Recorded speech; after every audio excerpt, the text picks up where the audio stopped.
राजस्थान की सियासत में अब नया मोड़ आ गया है, नया दौर आ गया है राजस्थान की सियासत में। बात कर लेते हैं दौसा की राजनीति पर, बात कर लेते हैं डॉक्टर किरोड़ी लाल मीणा की राजनीति पर, बात कर लेते हैं सिकराय से चुनाव हारी ममता भूपेश की राजनीति पर। कुमार विश्वास की एक बहुत प्रसिद्ध कविता है जिसने कुमार विश्वास को आज इस मुकाम तक पहुंचाया। भारत नहीं अपूर्ति पूरे विश्व का बच्चा बच्चा उस कविता को जानता है कि कोई दीवाना कहता है, कोई पागल समझता है, मगर धरती की बेचैनी को बस बादल समझता है। तू मुझसे दूर कैसा है, मैं तुझसे दूर कैसी हूं, ये तेरा दिल समझता है या मेरा दिल समझता है। बात इस पर भी करेंगे कि डॉक्टर किरोड़ी लाल मीणा के आखिर दर्द क्या है, उनका जो दर्द का दिल है, दिल का जो दर्द है उसको आखिर समझता कौन है, वो कौन सा बादल है जो डॉक्टर किरोड़ी लाल मीणा की राजनीति को समझता है।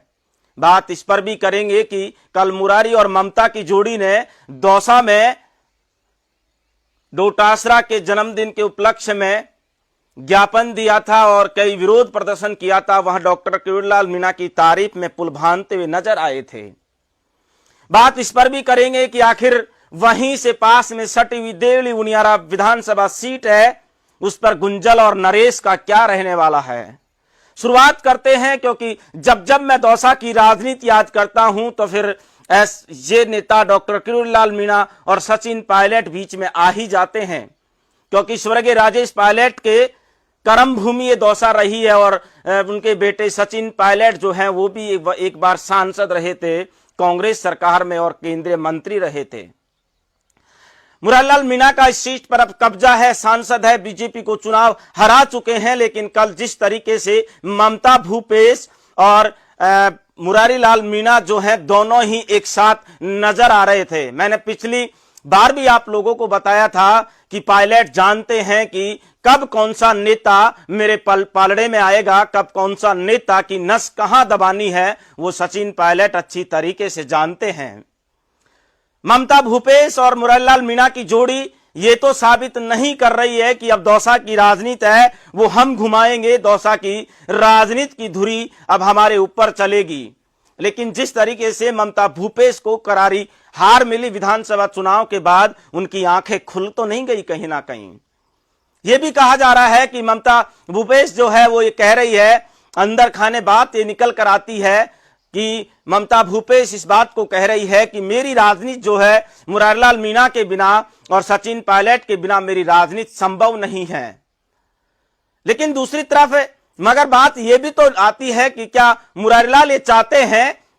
कि दौसा की राजनीति में सांसद तो बन गया लेकिन विधानसभा में ऐसा कोई कैंडिडेट मैं उतार के ले आऊं कि वो चुनाव हारे या जीते, ये मुरारी लाल के बड़ी बात निकल कर आ रही है। लेकिन बात डॉक्टर किरोड़ी लाल मीणा की करते हैं तो डॉक्टर किरोड़ी लाल मीणा की राजनीति अब इस तरीके से हो रही है कि जैसे मानो उनकी राजनीति को बीजेपी ने लिक्विड ऑक्सीजन में डाल दिया हो, ना वो जीने दे रही ना वो मरने दे रही। लेकिन कल मुरारी लाल मीणा ने कहा कि डॉक्टर किरोड़ी लाल मीणा की बीजेपी को साइड लाइन करना उनकी बहुत कमी खलेगी, क्योंकि मुरारी लाल ऐसा कहा जाता है जब उनके कार्यकर्ताओं से अंदर की बात निकाल कर लेके आते हैं तो ये कहा जाता है कि मुरारी लाल मीणा ने राजेंद्र प्रधान को भरपूर सहयोग किया था।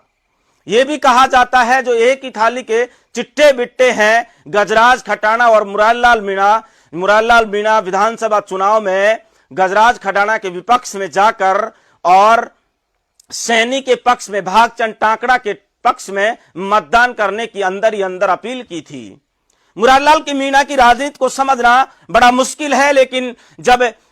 हम जैसे पत्रकार जब अंदर खाने की बात लेकर आते हैं तो बात गड़बड़ झाला कहीं ना कहीं मिल ही जाता है, क्योंकि किस्सा कुर्सी का जब चलता है और गड़बड़ झाला जब होता है तो फिर पत्रकारों को तो कहीं ना कहीं से खबर मिल ही जाती है। मुरारी लाल जो है उनके पांव में हर बार ये कहता हूं कि दोनों खेमे में है, एक तरफ पायलट खेमे में है तो दूसरी तरफ कहीं ना कहीं अशोक गहलोत खेमे में है। मुरारी लाल गहलोत के पास जाके ये कहते हैं कि मेरी मजबूरी है, मुझे गुजर वोट नहीं देंगे। और जब पायलट के पास आते हैं तो फिर मीडिया के सामने आप सब देखते ही हो कि मुरारीलाल किस तरीके से पायलट करते हैं। लेकिन डॉक्टर किरोड़ीलाल मीणा की राजनीति क्या रहेगी, बात इस पर भी तो होनी चाहिए, क्योंकि दौसा की जब बात आती है तब डॉक्टर किरोड़ीलाल मीणा का जिक्र आवश्यक हो जाता है। किरोड़ीलाल मीणा जिन्होंने गाड़ी छोड़ दी, वो कल कैबिनेट मीटिंग में भी गए थे, उसके बाद उन्होंने प्रेस कॉन्फ्रेंस की और कहा कि मैं आज भी मुख्यमंत्री से कह के आया हूं कि मेरा पद जो है वो इस्तीफा जो है उसको स्वीकार किया जाए, मैं मंत्री पद छोड़ना चाहता हूं, क्योंकि मैंने लोकसभा चुनाव में कहा था कि अगर 7 सीटों में से एक भी सीट अगर चुनाव हारती है बीजेपी तो फिर मैं अपना मंत्री पद छोड़ दूंगा। डॉक्टर किरोड़ीलाल मीणा की राजनीति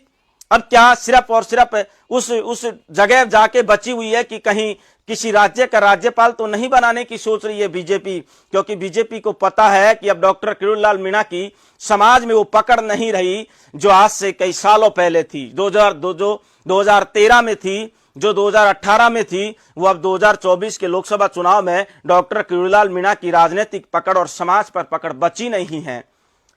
हो सकता है डॉक्टर किरोड़ीलाल मीणा के समर्थकों को यह बात मेरी बुरी लगे, लेकिन वास्तविकता यही है कि डॉक्टर किरोड़ीलाल मीणा की राजनीति अब बिल्कुल उस तरीके से खड़ी हुई है कि कुछ भी हो सकता है। क्योंकि डॉक्टर किरोड़ीलाल मीणा को जिस तरीके से उन्होंने विधानसभा चुनाव में कई विधायक चुन के भेजे,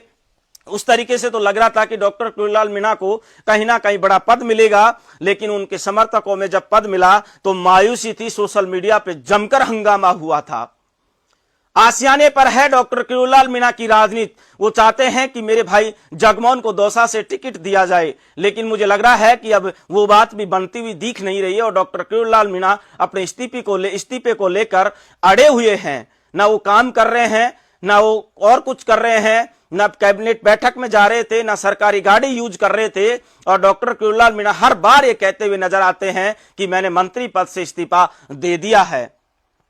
बात इस पर भी करेंगे और बात इस पर भी तो कर लेते हैं कि आखिर देवली हुनियारा विधानसभा सीट का मामला क्या रहेगा, क्योंकि वहां भी हाड़ौती के 2 बड़े दिग्गज नेता नरेश मीणा और प्रहलाद गुंजल के इज्जत का सवाल है, उनकी मूंछों का सवाल है। क्योंकि गुंजल ये स्पष्ट कर चुके कि मैं चुनाव नहीं लड़ूंगा, क्योंकि मीडिया में कई बातें चल रही थी, अटकलें तेज हो रही थी कि कहीं ना कहीं जो प्रहलाद गुंजल है उसको मैदान में उतारा जाएगा। लेकिन वो बात भी कहीं ना कहीं प्रहलाद गुंजल ने उस सारी अटकलों पर विराम लगाते हुए कह दिया कि मैं मेरे छोटे भाई नरेश के लिए देवली हुनियारा से टिकट मांग रहा हूं। लेकिन बात यह आती है कि क्या नरेश मीणा को अगर देवली हुनियारा से टिकट दिया जाता है तो फिर बीजेपी सामने किसको मैदान में उतारने जा रही है, क्या विजय बैंसला को? लेकिन विजय बैंसला की जब बात आती है तो फिर पार्टी कहीं ना कहीं अपने कदम जो है पीछे खींच लेती है, क्योंकि विजय बैंसला जो है पिछली बार का विधानसभा चुनाव हार चुके। उनकी बहन है सुनीता बैंसला, उन पर भी काफी तेज चर्चा हो रही कि सुनीता बैंसला को हो सकता है यहां से मैदान में उतारा जा सकता है। लेकिन बात यह भी अंदर खाने की निकल कर आती है, अगर वहां से नरेश मीणा को मैदान में उतारा जाता है तो फिर कहीं ना कहीं नरेश मीणा मजबूत दिखाई दे रहे हैं। लेकिन मुरारीलाल मीणा नहीं चाहते कि नरेश मीणा राजनीति की मुख्यधारा में आए, विधायक बने और अपनी समाज पे पकड़ मजबूत करे। जब पायलट भी नहीं चाहते कि नरेश मीणा को देवली हुनियारा से मैदान में उतारा जाए, या फिर मुरारीलाल मीणा ने जो है कहीं ना कहीं टांग अड़ा रखी है कि नहीं साहब, नरेश मीणा को यहां से टिकट नहीं देना चाहिए, क्योंकि नरेश मीणा की और मुरारीलाल मीणा की अदावत जो है वो कहीं ना कहीं मंचों पर भी देखने को मिली लोकसभा चुनाव के अंदर। नरेश मीणा खुलकर बगावत करते हुए नजर आए मुरारीलाल मीणा की कि यूनिवर्सिटी में भी ये विधायक भी ये एमपी भी ये, फिर हम जैसे गरीब लोगों का नंबर कब आएगा। बात इस पर भी कर लेते हैं कि दौसा उपचुनाव में क्या होने वाला है, क्या गड़बड़ झाला होने वाला है दोनों ही पार्टियां, क्योंकि बीजेपी 2 चुनाव हार रही है। अपनी राजनीतिक जमीन को बचाने की बीजेपी पूरी कोशिश करेगी। तो बीजेपी किसको मैदान में उतारेगी, क्योंकि बड़े चेहरे हैं, नाम निकल कर आता है। तो फिर शंकर लाल शर्मा जो है 2 बार से चुनाव हार रहे हैं, तो लोग ये कह रहे हैं कि इनकी पार दौसा से पार पड़ने वाली है नहीं, तो फिर कोई नए चेहरे को मौका देना चाहिए। क्या कांग्रेस अगर किसी मीणा चेहरे को मौका देती है तो फिर क्या बीजेपी किसी गुजर चेहरे को मौका देगी या नहीं देगी? जब गुजर चेहरे की बात निकल कर आती है तो थानागाजी से बहुत कम अंतर से चुनाव हारे हेम सिंह भराना का बड़ी तौर तेजी से नाम निकल कर आता है। वहीं नीलम गुजर भी ये चाह रही है, लगातार जनसंपर्क कर रही है और कह रही है कि वो भी कहीं ना कहीं विधायक की दौड़ में अपने आप को मान रही है, टिकट की दौड़ में अपने आप को मान रही है। लेकिन कांग्रेस की जब बात आती है तो कांग्रेस में गुजर चेहरे हैं जो बड़ा नाम है उनका भी, क्योंकि मुरारलाल 2 बार से विधायक है और लोग ये कह रहे हैं कि राजनीति इनके पट्टे नहीं लिखी है दौसा की, कभी तो किसी और को मौका देना चाहिए। अब ये तो बात पायलट पर निर्भर करेगी कि वो टिकट किसको देता है, और निर्भर इस पर भी करेगी कि डॉक्टर किरोड़ीलाल मीणा अपने भाई को टिकट दिलवाने में कितना कारगर साबित होते हैं, दिलवा पाते हैं या नहीं दिलवा पाते हैं, ये तो बात होगी। लेकिन अब ममता भूपेश का जिस तरीके से मन पलटा है, ममता भूपेश का जिस तरीके से रवैया बदला है, तो ऐसा तो लग रहा है कि ममता भूपेश को समझ तो आ गई कि पायलट के बिना दौसा में राजनीति नहीं हो सकती, पायलट के बिना पूर्वी राजस्थान की राजनीति की धुरी घूम नहीं सकती है। नमस्कार, मैं वीरेंद्र पवार, आप देख रहे हैं उपधारा मीडिया दौसा से।